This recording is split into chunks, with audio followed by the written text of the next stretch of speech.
back to my channel. My name is Randy and I like arts and crafts, and today we're going to be making some wire art using this homemade tool. So if you haven't seen me make this one, go and watch the previous video where I used some toilet paper rolls and paper clips to create it. I'll link it up in the eye or at the end of the video. But first I'm going to show you what we're going to be using. Of course we need some yarn. It's just acrylic, and I want to use some pink and some red because I want to try and make a transition in my I-cord. Then we're going to be using as a base this wire, and this is the brand. It's probably soft enough just to bend it by hand. And furthermore, we're going to be using some little pliers, and oh, of course we're going to need our little tool and a crochet hook. So let's get everything out of the way and I'll show you my design. This is the first one. This is the second one, but I think I want to try and start with this one. And what we're going to be using is our wire, and we're just going to be shaping it according to these lines. So let me just open this. As you can see, it's all nice and bendy, but we want it a little bit more straight to make our design. So I'm going to just try and stretch it out, and then I'm just going to start following our design.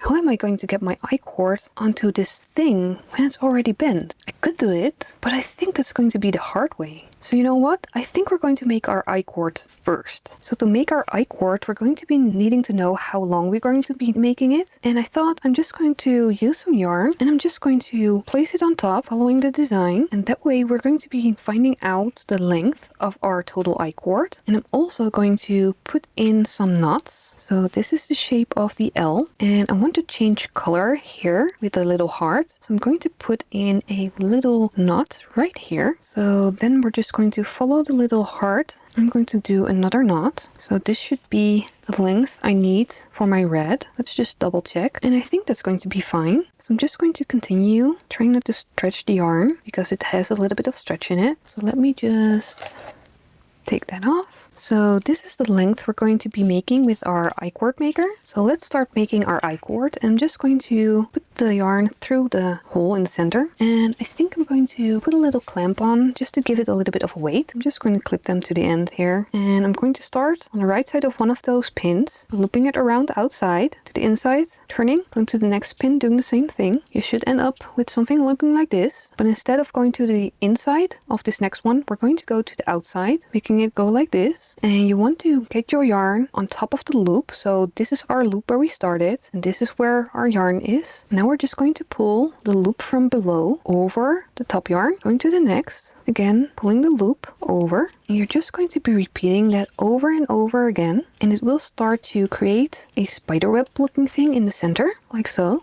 So let me do a couple more rounds. So let's see how far we need to go. I'm just going to put the first knot on the top, and as you can see, we still need quite a bit of length. I'm just going to check it, and I think it's long enough. So it's time to change our color. You can do it a couple different ways. This is what I like to do. I'm just going to cut my yarn, like so, making sure it's not going to disappear down the hole. So what I do is I put the pink on top of the red, like so, put my thumb on top, take the red, go over my thumb, go to the back, and then I'm not going to go behind the pink. I'm going to go in between the red and the pink to the front, like so. And then I'm going to put the end of the pink through the loop I had on my thumb, like this. And then pull on the red. And that will make a really secure knot. And you're not wasting a lot of yarn because you just can snip these ends really short. And now you have the two pieces connected.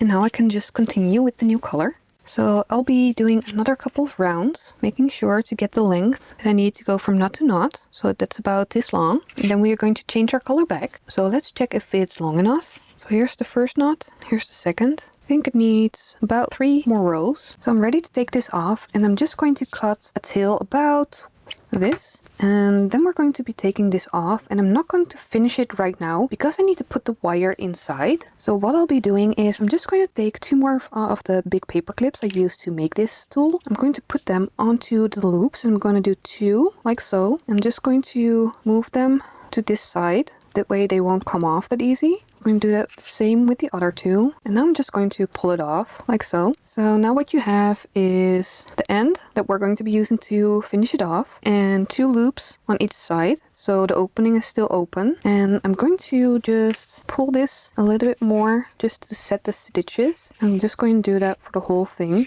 So now we're ready to put this onto our wire. I'm going to prep my wire by getting my little nipper tool and just going to bend the edge back, just creating a loop. This way it won't get stuck throughout your knit. And I'm just going to carefully put this into the hole. I'm just going to slowly put it onto the coil of wire I have. This you need a little bit of patience for. I'm just going to slowly push it through. As you can see, if you push it the other way, it will come out. I'm just going to do this till it's all the way on. So let me skip to that part. So I've got it all the way on, and I just made sure that it's not twisted around, and I pulled it a little bit tight around the wire, but you can always loosen it up a little bit. And now we're just going to start following our design, and I think I'm just going to try and bend it using my hands. I put some little marks here so that I know where to go over and under. I think I pulled it a little bit too tight. As you can see, I need to get the red to start here, and now it's way past there, so I'm just going to scrunch it back. So I just pushed it back a little bit further so the knit isn't that stretched, and I think it's going to work out perfectly now. I'm just going to do a little bit of a general shape, and once I've got it all where I want it, I'll just cut the wire and fiddle with it a little bit more to get it looking like I want it. Just going to cut my wire right about here.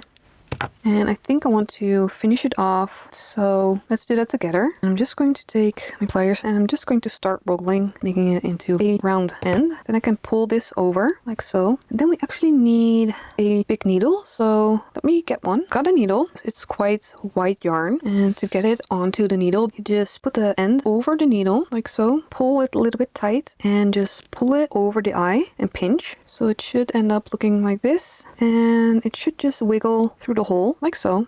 I'm just going to look where it ended. So here it's coming out of this loop. I'm just going to go to the next one, go through it, to the next one, go through it. Now I can take off my paper clip. I'm just going to do the third loop and through the final one, like so. Take off my paper clip, and I'm just going to pull. And now it's all closed at the end. I'm going to finish it off by just looping it through that loop I made on the inside. Just going through it a couple times just to finish it off. Like so. I'm going to be fiddling a little bit with it to make it all nice and flat. I'm also making sure that there's no twist, so it's all going in the same direction. And I'll show you what that looks like when I'm done. So here's what I ended up with, and I just added one more twist here at the bottom of the heart. I just thought it looked a little bit nicer, and the only thing what's left to do is I'm just going to weave these ends into the back here, and then this one is all done. So let's start on the second design, and for this technique I'm going to be making the frame first instead of putting the I-cord on the wire. So I'm just going to slowly try and shape it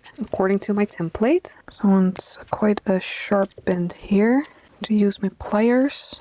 I cannot pinch it close yet because I need to wrap the I-cord around it. That's why I wanted to try both the techniques. Probably just going to put a time lapse or speed it up so you don't have to suffer through the whole way of me wrangling with this wire. So I think I did a good job following the design. So now it's time to add our I-cord. So these are the colors I'm going to be using for this design, and I just did the same thing. I just took some scrap yarn and went all the way around, so now I know that this is the length I have to make. And I'm just going to start with the red. So I'm just going to show you the beginning one more time. So I'm just going to put the end through the center. I'm just going to clip on my little weights, and I'm just going to start looping it around like so, and then we're just going to do the same thing over and over, and just going to change colors so they're a little bit equal. But yeah, I'll be doing this for 2 hours maybe tops, watching some TV, and I'll show you when I'm done with all the colors. So this took a little bit longer than I thought, but not as long as I mentioned. But I also ended up making the sections shorter than I measured, because for this one I want them to be stretched out a little bit, so it's a little bit thinner and the knit is going to be a little bit more closed. So let's take it off. I'm just going to use a paper clip, and I'm just going to pull 2 loops at a time. Then I'm just going to pull it out. So there you go. This is our piece we made. Now comes the tricky part. Now we're going to be putting the I-cord onto the wire. So I think I'm going to try and pull everything on before I go and do the letters. And I feel that if you're using a little bit more sturdy wire than this aluminium, it's going to be a little bit easier to keep your shape because now it just wants to bend back. And now we just have to slowly try and move this around the letters because every time I push it, it tends to move the wire. And most of all, this tight bend, it just really doesn't want to go. So I'm just going to make it a little bit straighter just to make it a little bit easier. So let me just try and wrangle this around the word and I'll see you once I'm done. Okay, so this method is a hard no for me. I'm going to fix it up, put it on top of my template again and make it pretty, and then I'll show you the final result. So here are the final results and I'm really happy with it. I do want to say the first technique with putting the I-cord onto the wire was way easier than doing the wire first and then bending it and putting the I-cord on top. So I would recommend the first technique. If you haven't seen the previous video where I made the tool, please go and watch that if you like. I'll link it down below in the description. But for now, I want to thank you for watching and I hope to see you in the next one. Bye everyone!